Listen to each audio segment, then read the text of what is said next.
Morning, everyone. This is JB from Solution Sports.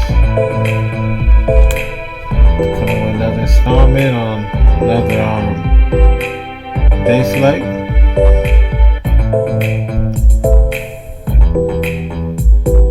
Gotta break it down. Gotta get right into it.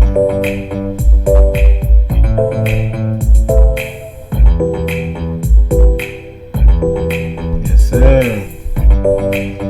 Early. That's what they call it, early. 12:05, Colorado, Washington. Marlins taking on Tampa Bay, 12:10. Kansas City, Cleveland, Seattle. What a comeback win last night against Minnesota. Cincinnati and Milwaukee. It's a really good divisional game right there. So now we're chiming in a little over an hour before it is. So we're going to try to chop this up quick. So when I post this, you guys can kind of get a little bit of insight, alright? Hey. Yeah, I had that music blast a little loud on the last one, but hey, it is what it is. Alright, man. Yeah, we back, man. Appreciate it. Anyone who comes to the stream to hear this, we talk about baseball and kind of bring us into the early slate today. Again, I'm using the platform on Draftkings website. So we're gonna get to it. Again, while the music was playing, I was just kind of giving out the games today. Two pretty much teams in the Rockies and Nationals. Basically, they're just going to be flexing it out. They're not going anywhere this year. Not really playing for anything except for maybe job security and showcasing, skills of improvement to the franchise. So, there are some youth on Washington that's getting some very good playing time, that's developing. Washington Nationals, they're 23 games behind Atlanta. Tough division to be in when you're in the Braves. Colorado at the bottom of their division, 40-61, 18.5 behind the Dodgers. So you got Colorado against one of the NL favorites to come out of the NL. Dodgers in NL West. Colorado at the bottom of the division, and then you got Washington at the bottom of the NL East. So just because that they are playing below average baseball, that does not mean that they're not a factor in Daily Fantasy today at 12:05. Going over the covers matchup. Right now, they're expecting Jake Irvin to be a better proposition at a 66% consensus. Even though Colorado actually won that game yesterday. And there's a minus 145 for Washington. Peter Lambert is plus 125 on the money line for Colorado, 34% consensus. So I just kind of looked at everything there, away and home. Washington is 19-33 at home. And Colorado away, they're 17-35. So Colorado doesn't play good on the road, and Washington doesn't play good at home. So I'll always give the edge to the team that doesn't have to travel.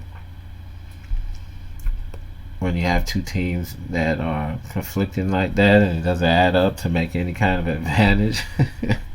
So basically, they don't know. It's like it's not any home field advantage for Washington because they play terrible at home. So they dropped. They actually came back. I was going to say they dropped the game yesterday. The Rockies had a 4-1 lead going into the fourth inning. They maintained it all the way up until the seventh inning, and then became a 4-2 lead. And then they responded with a run in the top of the eighth to make it 5-2. And then the Nationals blew them up in the bottom of the eighth, and they came back and won the game 6-5. So I see this matchup to be a back and forth kind of fiasco. Both teams just really have nothing to lose, and that makes it really good for a good fantasy proposition. You just have young kids that are fighting for playing time or being showcased with playing time, and they're just out there having fun, no real expectations. So it's a lot of fantasy value with that. Let's see if I can pull up some expected lineups. I have to refresh.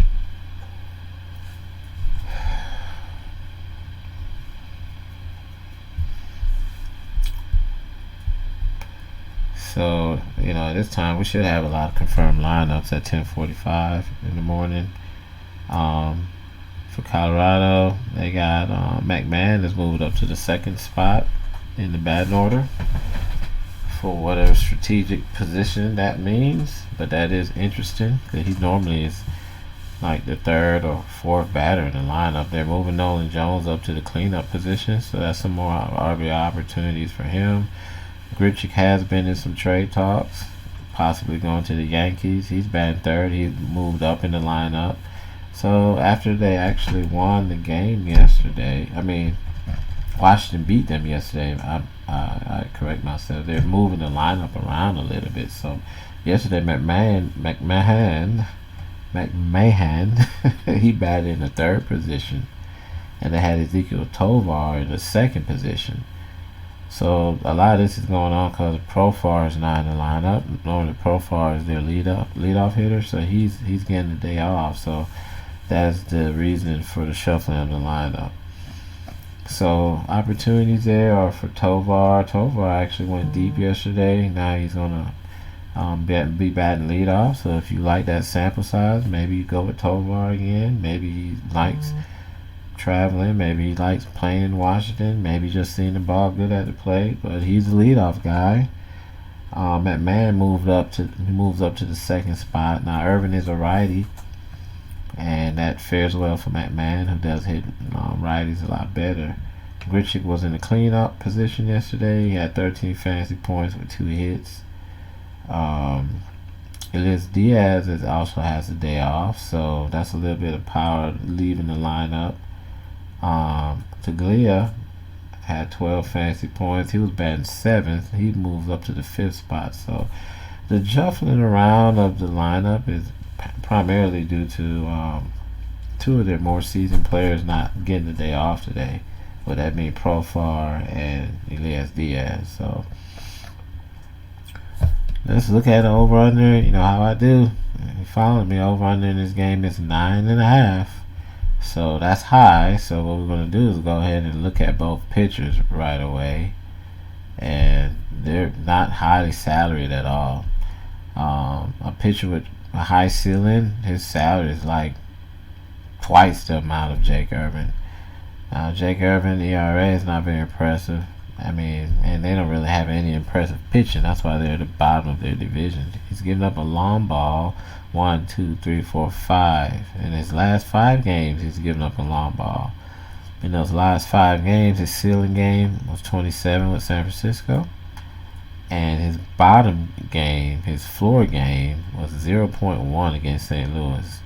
He only lasted 3 innings and gave up a home run. So if you look at his sample size, you say, well, this guy's been giving up the long ball.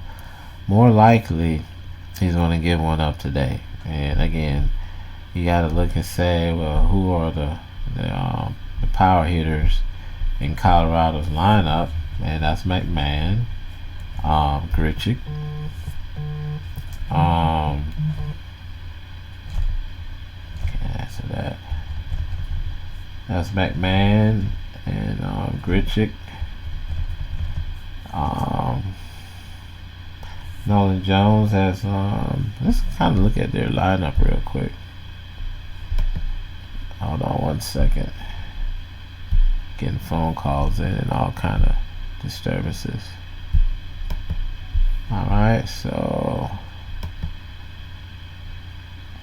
let's look at Colorado hitters, because a home run definitely gets you a lot of points in Draftkings, 14 points. So that man didn't go deep. This was the last time he he hasn't had a home run in a while. Five games he hasn't hit a home run. So he's definitely one of their power hitters with 15 home runs.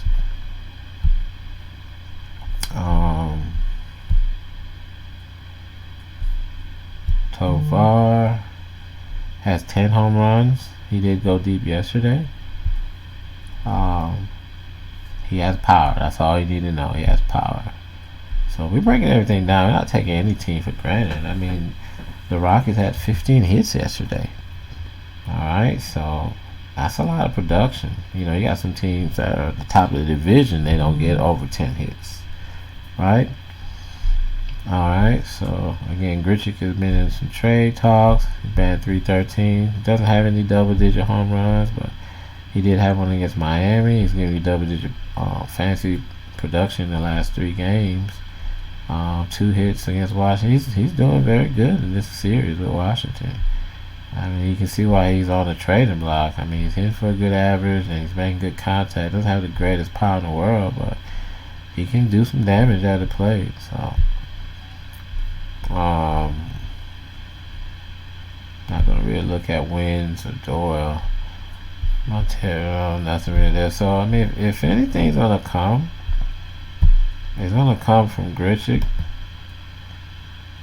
It's gonna come from McMahon.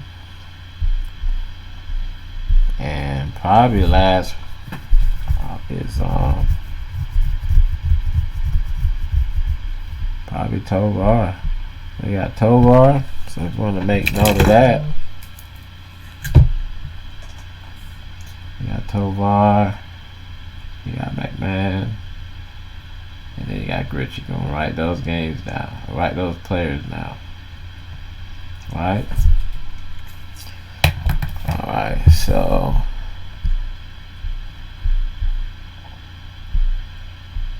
Washington, those are the players I'm gonna stick with. So again, there's a high over under in this game. Very low salary pitchers. So these pitchers, you know, they're not expected to go very far in the game. If you play them, don't expect any more than 5 innings. Okay. Washington can hit the ball. They don't strike out a lot. They can base hit you all day and then mix in a little power here and there. Next thing you know, they got over 7 runs on you in like 3 or 4 innings. So he had a good showing. He was 5,000 against Miami. He went 5 innings. He gave up 3 hits. Miami's been slumping though. You can't wish upon no star in Miami right now, so that's expected. Detroit, not a good team. I mean, he only went 3 innings. He didn't give up any earned runs and a home run, so he hasn't been getting up the long ball in his last 2 games. But when he faced a very good team in the Dodgers, they took him to shed, man. I mean, the Dodgers kind of do that anyway, right? I mean, he had a -11, which would pretty much put you out of contention immediately. And he only gave up 1 home run in that game. I mean, the dude got blew up in 1 inning. 1 inning, he gave up 5 hits and 5 runs. So I'm not relying on luck by playing a player like this. I mean, if you get lucky, his ceiling is about 15 points, 16, 17, maybe even 18. But it's gonna take a lot for that to happen. I mean, this guy's not very impressive. So that's why the over/under is very high in this game. There's really no pitching, so this is definitely a game you want to target. Again, if you know anything about Washington, let's go look at their log over the last 2 games. Of course, we just play here, but you know, if you want to do it on your own, I mean, they had 10 hits last night. Okay, on the 24th. If you want to go back, I'm on DK Live looking at this. Got 7 hits the night before that, but they did get some late run with Candelario there. So Candelario had 2 hits and Reeves had 2 hits, 25 points. So not the most impressive game, but they did have a home run by Candelario, who's right there in the middle of that order. And what I'm getting to is trying to break down some hitters here. So for Washington. So as for Lambert, again, we just kind of really broke down, you know, his weaknesses. And Dodgers have some very good left-hand batters in their lineup, and Washington does the same. So Lambert kind of looks like he can definitely be have a hard time today. Irvin is like night and day, man. He looks good on certain teams, certain opportunities, then he gets beat up pretty bad. So he's kind of a Jekyll and Hyde kind of player. Again, you saw Lambert how he got blew up in one inning, and that's a signal that he just doesn't have an out pitch. He can't get pitchers out. He doesn't have a strikeout pitch. And this guy here has 53 strikeouts on the year. I mean, you can say he's inconsistent because he have a nice 9 strikeout game against San Francisco, who is struggling with a lot of injuries in their lineup. So he did very well in that game. I think on the broadcast, I thought he was a good play. But he's been susceptible to the long ball. That's not good at all. So he's a righty. Again, you want to think about McMahon. It's not a lot of hitters in this lineup right now that I would really say go after, but they're very obvious. It's obvious who you will play. Again, Nolan Jones, McMahon, Richard could probably bring some runs in, and that's why they're moving their players up. If a bench coach moves his players down, that means he believes he has enough talent in the bottom of the top of the order to generate production. But when he's moving his players up in a lineup that normally bat in a lower portion of the order, that means he's putting those players there to manifest the production. So we'll move on from that. Very good game to take players out. You can make a lineup with some batters from both teams. Kind of put the best players from Colorado that got good matchups, mix them in with some Washington, and hopefully, man, if that thing is like a 12-10 game, you up there, man. You got a lot of production, and they'll probably not really be highly owned, to be honest with you, because everybody's going to be looking at Tampa Bay. They're going to be looking at Cleveland once again. So if we look at the pitchers, and Draftkings, they got Marsh at 5,600 for Kansas City, so a lot of production is going to go to Cleveland. Miami has Alcantara in the mind now. He's actually their ace. He's their top pitcher. But he hasn't been to Alcantara of the past. But he can still limit a team's production. I mean, you're not going to roll over Alcantara like that if he's on. So he hasn't been having look at that. He hasn't even had in the last 4 starts. He got close to 20 against Philly, but he's been kind of mid this year. That ERA is very underachieving for the talent level that he's accustomed to displaying. He's just kind of having mid-season, So I wish I would see him on another team because he's so good. I mean, he's not going anywhere with Miami. He's kind of lost talent in that lineup, man. So while we got him highlighted, let's see if he's had splits. He hasn't pitched against Tampa Bay. He's done giving up the long ball. That's been his problem. The last 4, this year, he's been giving up the home run in untimely spots, man. He is capable of giving you 5+ innings and getting you strikeouts. I think his strikeouts haven't been really even helping him a lot because he's giving up, his ERA is inflated. He has a 3-9 record. I really liked this guy when he was really dealing, was at the top of his game. It's kind of unfortunate to see that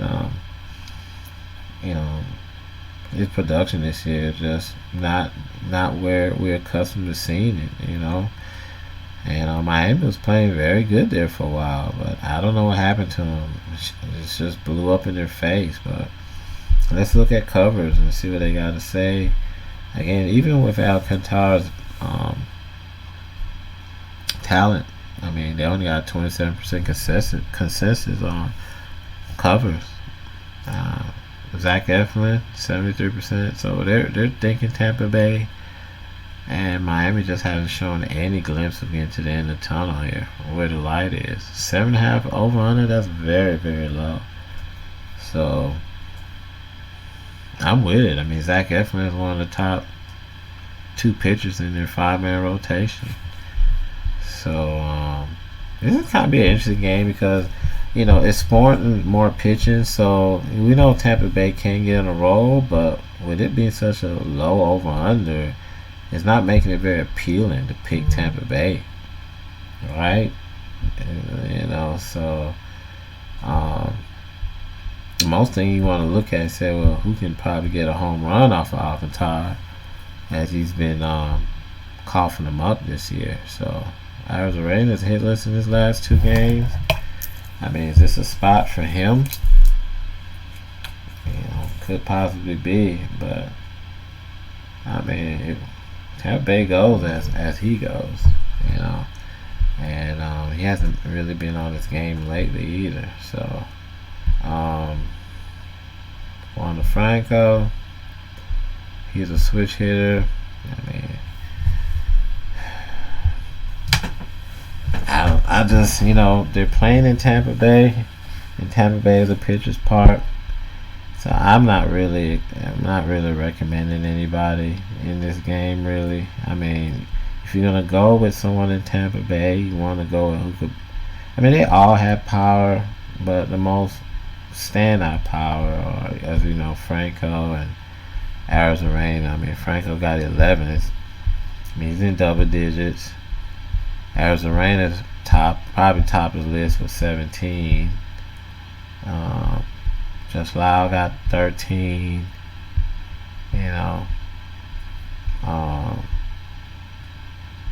Luke Rayleigh got 15. It'll probably maybe come from one of the left-hand batters too.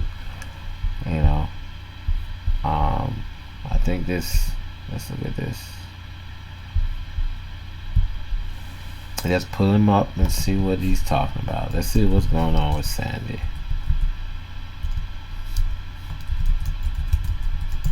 I think it sports it warrants a look to see if this guy with a 7.5 over under has anything to do with such a low offensive projection between these 2 teams.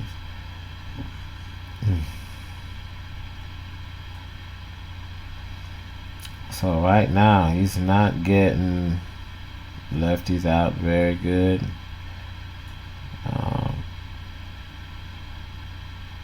ERA is 4.92. So whip is a little bit higher. Away, he's 2-5. Again, his winning record is not good. Look at that, 10 home runs in 11 games he started on the road.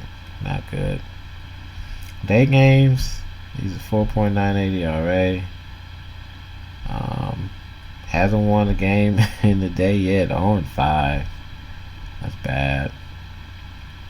Really bad.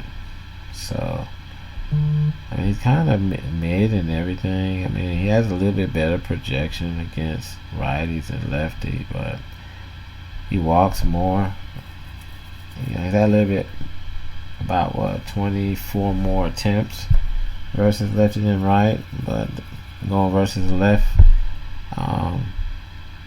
his stats are outweighing what right-hand batter is. So it is a weakness there against lefties, right? So how does he does with runs in scoring position? This has been the thorn in his hide. 18.63 ERA when runners get in runners position. Bases loaded, 10.80 ERA. So this guy's not getting the job done when he puts runners on base at all. Bad, big red flag. So if you go based on what you've seen him in the past, and hopefully he can pull one of those performances out of his hat, you better proceed with caution, because I played him a couple times throughout the year and he just frustrated me, man. I mean, back on the 4th, you know how long ago April was? He had a 36 fantasy point performance against Minnesota. Now that's what we're accustomed to seeing him do at least once every 2 to 3 starts, we expect him to be in that 20 to 35 range, but he has not really had a lot of that lately. So, and Tampa Bay, if we look at standings, we know they've dropped a lot of games, but they're gonna have something to say in that AL East. They're only a game and a half back after they've been at the top of that division. They got out front. It's kind of embarrassing that they're behind Baltimore after such a great start, but they won their last game, and this is a team that they, on paper, they're way more talented than. Miami's 1-9 in their last 10 games, man. They've allowed Philadelphia to pass them. So, again, can Miami string some games together? Who's to say? I don't really think they got that in their tank. I think they're pretty much exposed. So, Alcantara gave up 8 hits against St. Louis, 8 against Baltimore. Something's wrong with him. He's never really been this exposed before on the mound. Like, people are getting hits on him. They're driving runs in. They're hitting home runs. So, just because it's a low over or under, that doesn't mean you can't give Tampa Bay a shot. I think they can definitely get you some production in your lineup today. But I would actually more likely probably. I mean, the last time I played Eflin, he had a good bounce back game against Baltimore, but I have in that Kansas City game, and he frustrated the hell out of me. Again, that was a game within a game. Kansas City had all the metrics of a possibility of having a good game against a low achieving team, and they got him, man. 7 hits and 3 innings. He just couldn't do anything right. I have no idea why pitchers in this kind of salary range that have 11 wins and ERA as he does and a low whip, they get beat up on by Kansas City. It's the weirdest thing. It's the one thing. That's where the prediction part of Daily Fantasy is can blow up in you, because you look at metrics, analytics, numbers, splits, and all this stuff, and you have a team that just finds a way to break the code against a talented player. So again, that's just the world of baseball. That diamond doesn't know. All it knows is that it allows you to play a certain type of way, and either you can execute it or you don't. And sometimes, when teams are their backs against the wall, it doesn't matter who's on the mound. If they come up there with determination, they come up there to put you away, because people have been putting them away. And sometimes after a while, I just get tired of getting beat up on so much, and being an embarrassment in the league, and people talking down on you, that you get up with a chip on your shoulder, and you're like, oh, okay, Zach Eflin, everybody, he's favored, highly favored. Everybody, no one's giving us a chance. That gives the opposing team a lot of determination and reasoning for wanting to come out and prove all the naysayers wrong. I believe that's what happens with teams like Kansas City and Colorado at times. They just get tired of people talking them down, especially if they gotta listen to the media a lot. So lefties for Tampa Bay, you can maybe go Arizona. The only highlight this year for Miami has been Arares. I mean, he's been one of the sole bright spots on that team, batting .375 for the year. Very great, man. I mean, sometimes he get these 3-for-4 performances, 2-for-4 performances, and you get a double, a triple. The guy's a pure hitter, man. Doesn't hit for a lot of power, but I mean, he definitely can. He definitely can get you, 15 to 20 fantasy points against the right matchup. I don't think that's going to be. I don't think that's going to be very formidable today. He hasn't done anything against Tampa Bay this year, so that could be a good thing or a bad thing. Again, Eflin does have good stuff when he's on, and when he's focused, and when he's sharp, and when he's located. But this guy Arares is kind of he's an exception to the rule, because he has a great eye to play. Soler, not much to speak on. Yeah, this guy's hasn't went deep in a while. Hasn't had a double-digit fantasy performance since July 14. He's really slumping, man. So it's hard to really pick up on a team like Miami. Again, on paper, this is looking good. I mean, now the only thing is, can Eflin back up what he did? Can he back up what he did in that last game? I mean, he had a 34 point against Minnesota, and then he came back against a terrible team in Oakland and only gave you 10.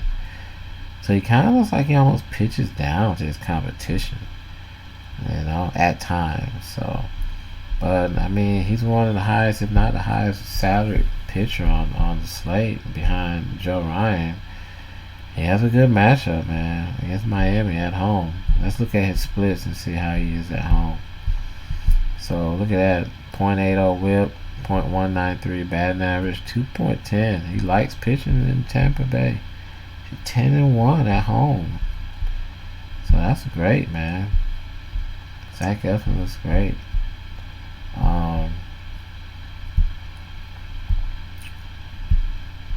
Definitely like McMahon there.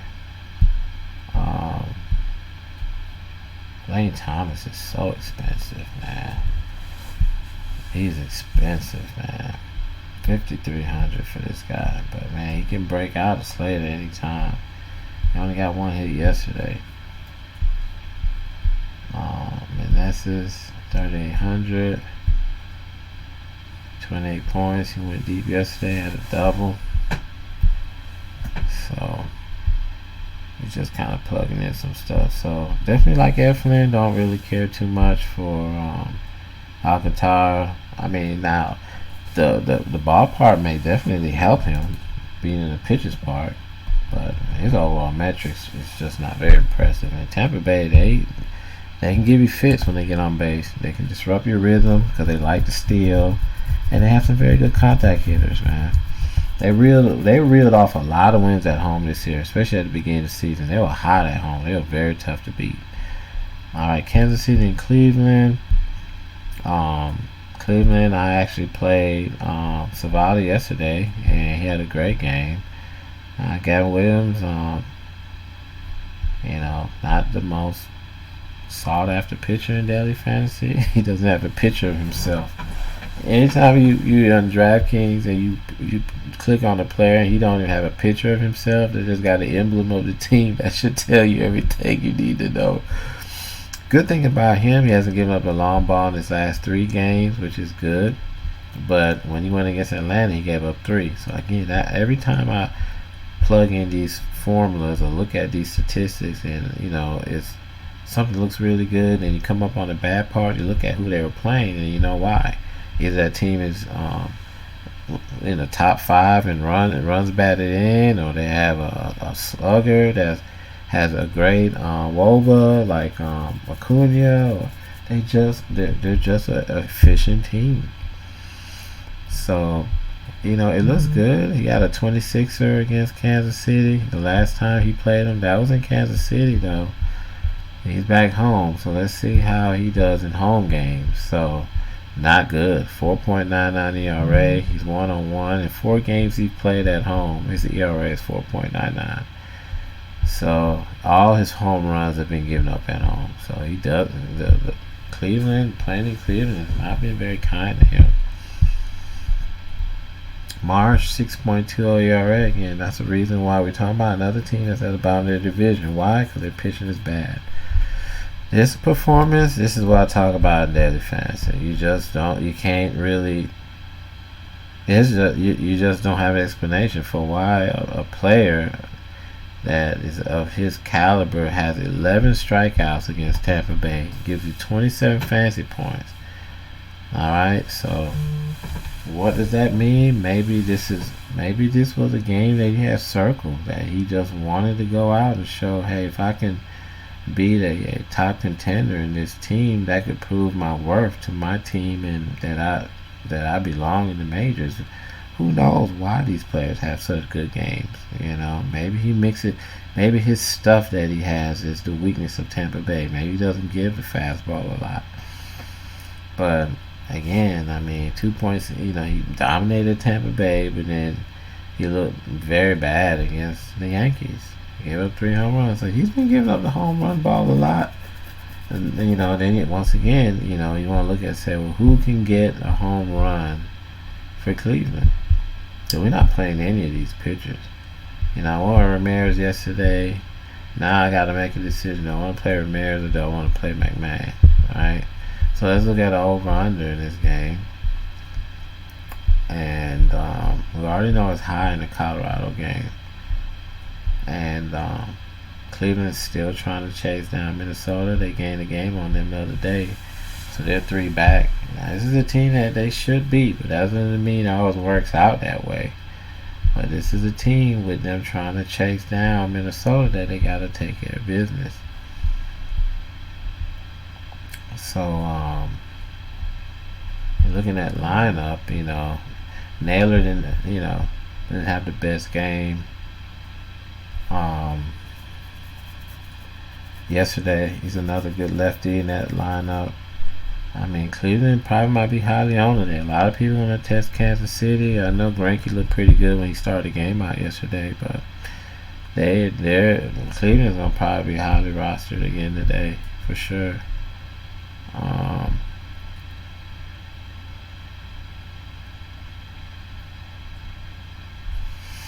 Again, we looked at Alcantara and saw how he runs the scoring position, how bad he is, and there probably will be some opportunities for some Tampa Bay players. Rayleigh batting there in that 4th. They got Lauer at the top of the lineup there. But they're gonna cost a pretty penny now. Rayleigh, you can put him in the outfield position. Lauer, you can stick him in at second base. So right now we're skipping the pitchers in Kansas City and Cleveland. We do like Eflin so far. No pitching in that first game. Going for Ramirez over McMahon. So when you look at stuff like that, look at who got the better leadoff hitter. Quan actually is a very good leadoff hitter.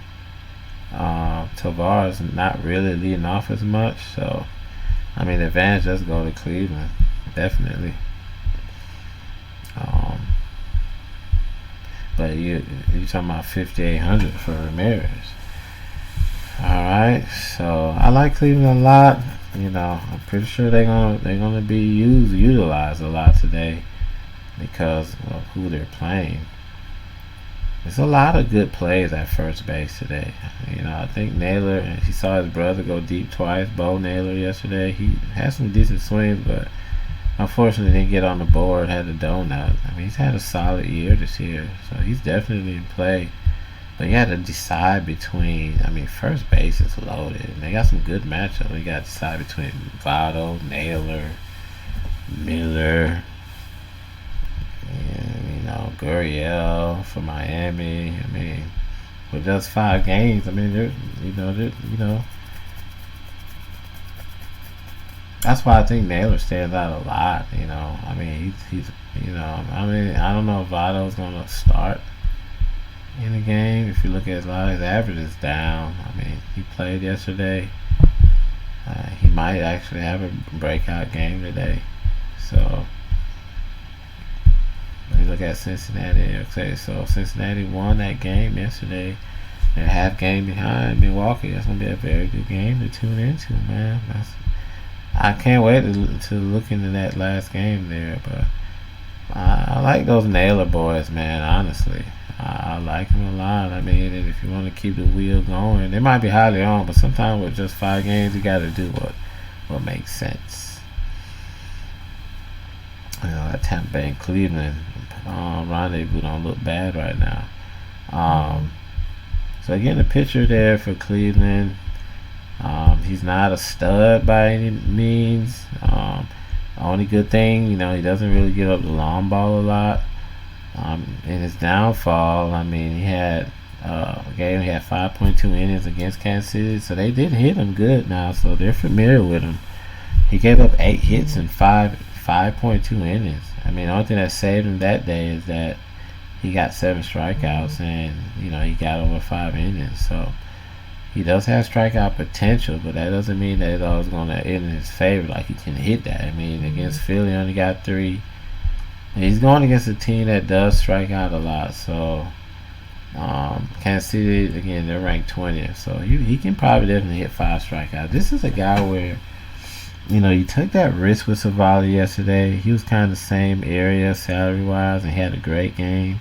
I really do feel like Kansas City's going to make some adjustments, because that's kind of daily fantasy. Like, if you have two pitchers that are kind of mid, they're not like overpowering. Like, can you really see that duplicate itself back to back? Like, Kansas City should have enough talent on that team to be able to make adjustments against the latter half of their pitching rotation. It's not like they're going up against Bieber or anything like that. So, looking at the over-under, this one is 10.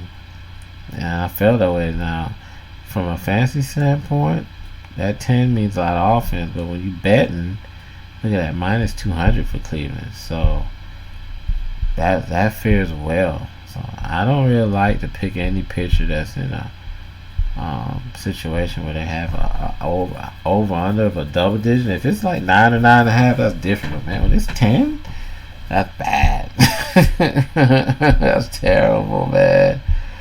Who wants to put their hand in that pot? Let's see what he did against him last time. So my boy Bobby Witt got a homer, 9 hits, and he's batting he's batting 265. OPS is at .842. Slugging is .500, which is not bad. So he's definitely in play. I mean, he's 5,100. Salvi, he's probably playing for just incentives right now. Hopefully, maybe he'll definitely get to the 20 home run mark this year. In a very quiet season, he's gotten a hit in his last 2 games. I think this is gonna be a competitive game. I think it's gonna be a fun game to watch. Honestly, I really do. It's gonna be a real fun game. Cleveland can generate runs. We've seen them put up some runs for people. Yeah, Quan at 4,200. Fry, Brennan. There might be some surprises at the bottom of the lineup. Matt Straw, not really. Out of these people, probably Freeman is probably the better play. Fry's had some platooning opportunities, but he hasn't really did much with anything. Had a home run against Philly.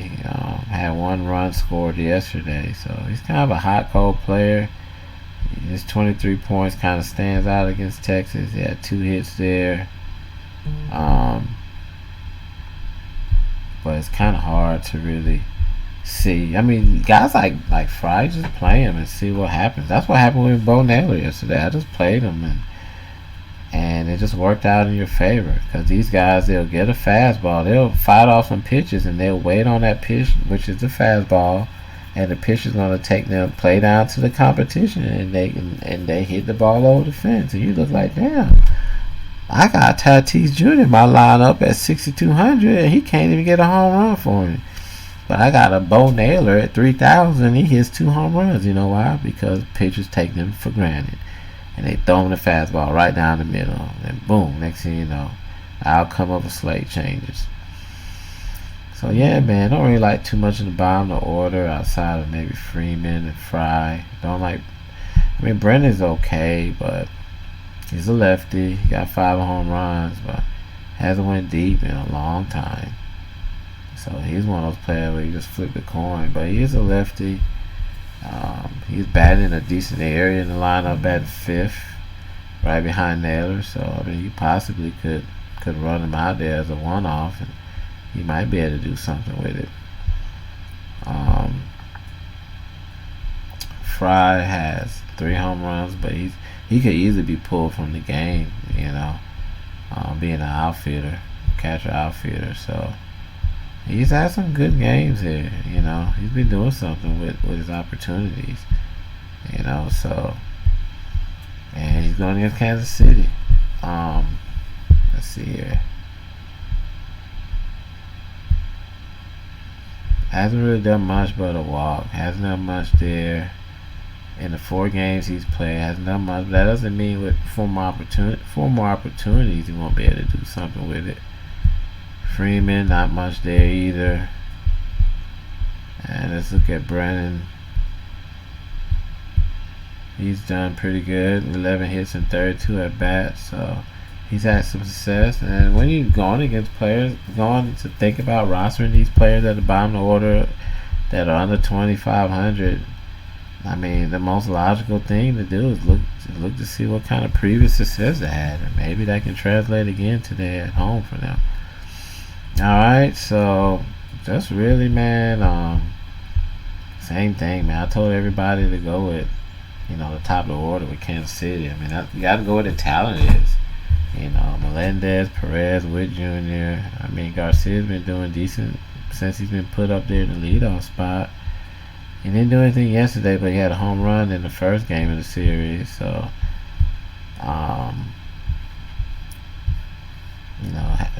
he hasn't stolen any base. Like, if you get on base, bro, like, try to rob a base. What do you have to lose? I don't understand these teams. Like, if you get on base, try to steal the damn base.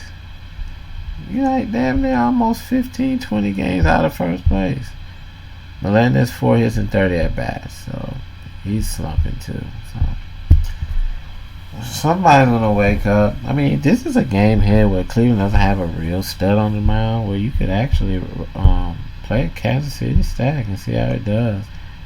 Alright, we will run through these last 2 games. Again, I kind of said that earlier how Minnesota folded in the latter innings of the game against Seattle. Now, Seattle's running Joe Ryan out there again, trying to make up for their mistakes. He's one of their aces. A lot of strikeouts, man. 141 strikeouts, man. That's a lot. Let's see where Seattle ranks in strikeouts. Look at that. They're ranked 29th. So this is a really good game for him. He hasn't pitched against them this year. They need to win to continue to stay in front of Cleveland. So he's going to have to do good. They lost that last game. Can they redeem themselves? I mean, if they can, it's going to start with him. You're going to pay a pretty penny for him, $10,700. But they strike out a lot, man. Seattle does. Look at that. You put him in. If I was to stick him in my lineup, I can only pick from players who are $2,000. But he has a great matchup, though. Definitely. Very good matchup. So we'll just keep that there. Let's look at over-under in this game. Probably going to be low. It's 8.5. I mean, it's more than the Miami game. So they're looking for Joe Ryan, minus 135 on the money line. I can see that. Bryce Miller, plus 115. 65%. So I mean, everything on paper wise, not fancy wise, but fancy wise, he has a good matchup. On paper wise, they're the more talented team today with Ryan rolling out there. They coughed up a win that they had, and is that going to invigorate them to come out with some anger today, or they can have their heads up their ass and get behind early against Seattle, takes the momentum into them. But Joe Ryan's been pretty solid this whole year. I like him a lot.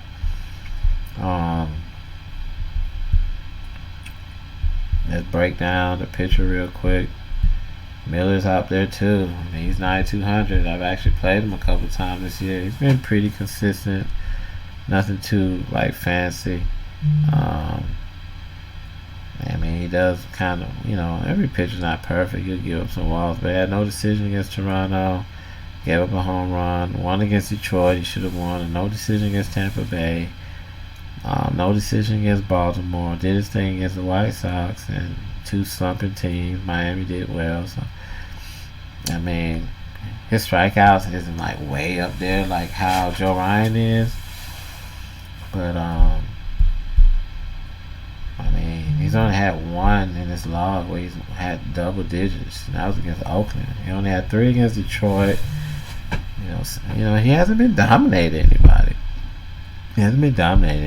So I mean, I like Joe Ryan. Over-under is kind of mid. Miller just had it for 9,200. I think that's a little too much. You might have to spin up a little bit more and get Joe Ryan for 10-7 in a better matchup. Now, the only thing about this game, you got two teams where they both sides, they both strike out a lot. But Miller's not a really strikeout pitcher. His bread and butter has been keeping his whip under 1 at .97. The 16.4 FPPG is very appealing, and he does have a good matchup again against a team that can't really hit for consistency. So you want to kind of look at the let's look at the lineup, see if Buxton is maybe in the lineup, if we can get it to pop up here. So now Buxton is still out, so they rely on Carrera, sharp looking rookie, and Julian Kepler is up there. Warner went deep yesterday, Larnach, so maybe Joey might even get in the mix today, who knows. But they have some good, decent left-hand batters in that lineup. Gallo's batting at the bottom of the order again. This guy used to be good, man, but he's just .175 average. Like, he did for the fence or nothing else, and he was striking out a lot. So yeah, advantage for that. Minnesota, I do like Minnesota in the bounce back game. Hopefully Ryan can look good up there. Let's see what they got for catchers today. Nobody at 2,000. I'll probably have to take somebody out. Murphy got Vasquez at 2,600. And then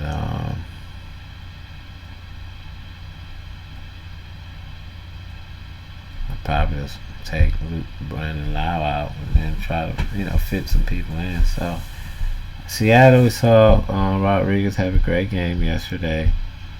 Really got a tough matchup, man. I mean, he's probably one of the lone spots. I don't know what it is.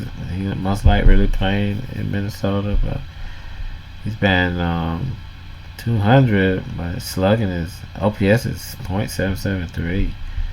So you can run him back out there again, right? But I know against Ryan, that's a tough one, man. I can't really mess with them today.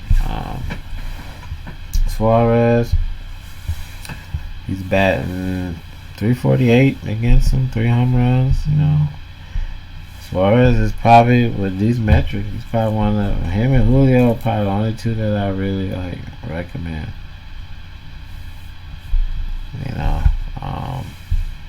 Ryan is a righty. I've seen him get in some issues before. Let's look him up and see if this is fool's gold or not. Let's see.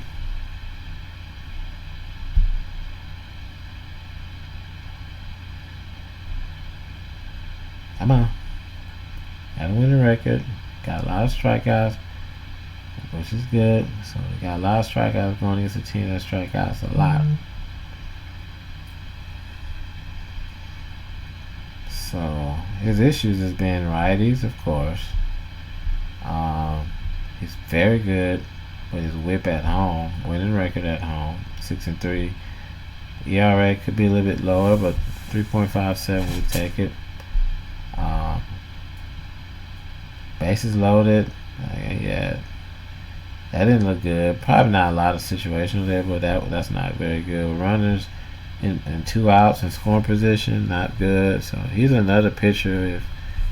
If Minnesota gets on the base and loads him and stuff, he looks like he doesn't do very good in pitching him out of jam. But first of all, they gotta get on base to do that. So if you're gonna get anybody with Minnesota against, Seattle against them, you want to probably look in the order where they could probably manufacture some runs and where that would start with. So that could probably be with Suarez numbers. Look, they got Julio leading off, so I would definitely stick with that top of the order, man. Honestly, Rodriguez, Suarez, Hernandez, Ford, Murphy. I won't really go down to the bottom. If they do anything, just let them beat you, man. But they do have some opportunities if they can get on base. But there's much better matchups out here than that game, that Minnesota game. That's for pitchers, because a lot of the batters just strike out, and both those pitchers in that game are decent. 9,200 for Miller, and we know Ryan is 10-7. So don't get too heavily involved with the batters in that game. We saw a little bit of offense last night. I think they're going to make some adjustments, and it's going to be more of a pitching duel for like the first 5 to 6 innings. But if you want to get bats, make sure you get players who are on the all-star level, or champions. You want to get like Carrera. Kepler is a very good contact hitter. He does hit for power. And Suarez. You want to get people like that, man. All right, so moving on to the last game, so we can kind of upload this, so you can have about a good 15-20 minutes to maybe kind of skip through it, or you can listen to it for the 1 o'clock games and the 2 o'clock games if you don't get anything out of the first 2 games. So Peralta, I really like him a lot. I like his stuff. When it's on, he's dominated them. He's 1-0 against them at a 6-inning contest. Had 6 strikeouts. Very low whip. Didn't give up and run, man. Again, Milwaukee in the standings. I mean, they're playing for a lot right now. They're at the top division. If they lose to Cincinnati today, Cincinnati reclaims the first spot. So this will be a game you want to watch. Freddie's 9,000. I mean, he's kind of fearless, and he can get behind and do some crazy stuff, but he does bail you out with his strikeouts. So I like him today based on what he's done in the past. Ben Lively, he's 0-2 against Milwaukee. He's gotten blown up, man. I mean, 7 earned runs, 3 home runs, and 3 games started. 3.78 ERA, but yeah, he hasn't won, hasn't cracked the code against him yet. 16 innings, he's given up 7 runs, so advantage Milwaukee there. I like the pitching. They've had a good sample size against them. If you look at the hitters, Yelich is definitely going to be up there. And his splits, he's done remarkably well against Cincinnati. So if you can find a way to get him in your lineup, do it. Adames, let's see what he's talking about. I mean, they do have pride. Milwaukee, they're beginning to build pride. They begin to start to believe in themselves. So Adames didn't do much yesterday. And his splits against them, I mean, his OPS is not bad. I mean, he's had 3 home runs. So Milwaukee has had some success. And that pitcher on the mound for Cincinnati is not very impressive. So I mean, if we go over the covers, let's see. I'm pretty sure they don't like Milwaukee in this one. Yep, minus 135 for Peralta. Yep. So let's see how they're doing that. Let's see how they're generating wins. So at home they're 28-24. Away they're 28-22. So they both have an even amount of numbers. 28 wins home and away. So they do protect their home field. They lost the last game. I think this is going to be a good game to watch, honestly. I'll be tuning into this one to see who wants it more. Look at that consensus. 48% for Cincinnati, 52% for Milwaukee. And 9 over under. So Peralta, he does get into jams, but he has out pitches. That's the thing about Peralta, man. Like, he can get you out. I mean, his stuff is good. He can adjust. He hasn't had the best of luck. Look at these, a loss against Atlanta. He beat Cincinnati. No decision against Chicago. No decision against Pittsburgh. Pitched good. I mean, 10 strikeouts against the Cubs. 6 against Cincinnati. 8 against Pittsburgh. So, I mean, 9 against Baltimore. His problem is his walking batters. You can't walk 3 batters in 5 innings. Can't walk 3 batters in 5 innings. It's terrible. Alright, so then when we look at statistics, Cincinnati, they're kind of down there. They strike out a lot. So he's definitely a very, not a very safe play, but he's safe enough to give you a little insurance if he gives up a run or two. He might be one of those games where he gets 8-9 strikeouts. So let's look at his splits at home. ERA, again, not the best. He's giving up 10 home runs at home, 4%. That's what his ERA.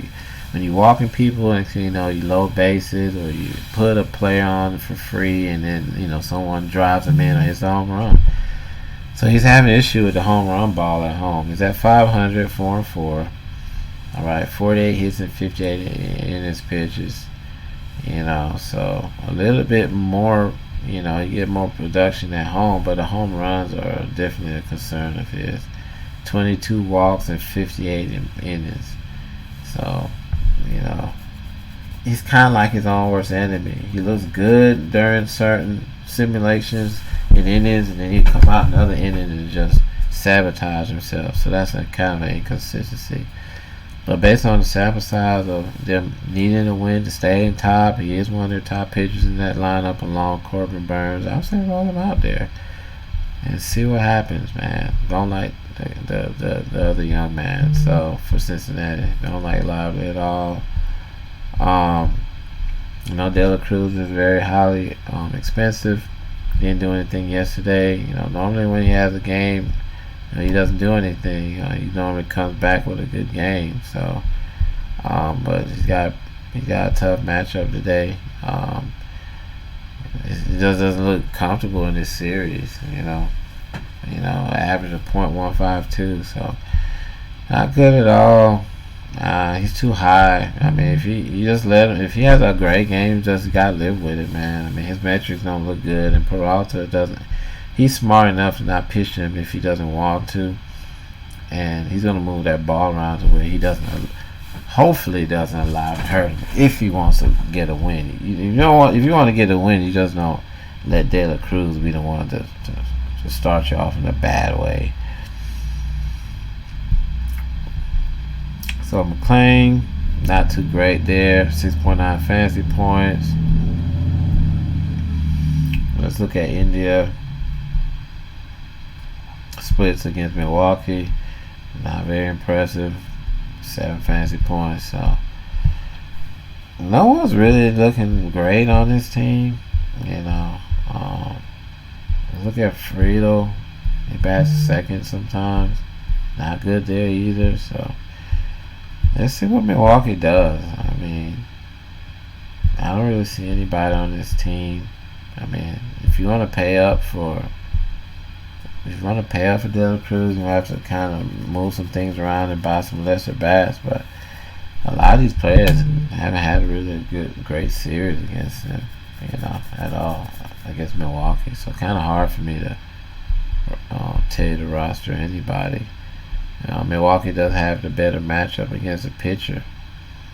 Contreras, didn't really look at him. And he's doing pretty good with 2 home runs. I mean, Milwaukee's stack definitely could be warranted today. And he doesn't be warranted, for real. Run them out there and see what they do. Monasterio's been doing pretty good. He's got a long ball, 4 RBIs. He's got 9 hits and 32 at bats. He looks very comfortable against them. So we'll wrap it up here, guys. I hope you enjoyed the stream. I'm gonna upload this, and probably more likely you have more time to maybe listen to it for the latter games today, 1 and 2 o'clock. Thanks for chiming in, man. Talk to you guys later. Good luck.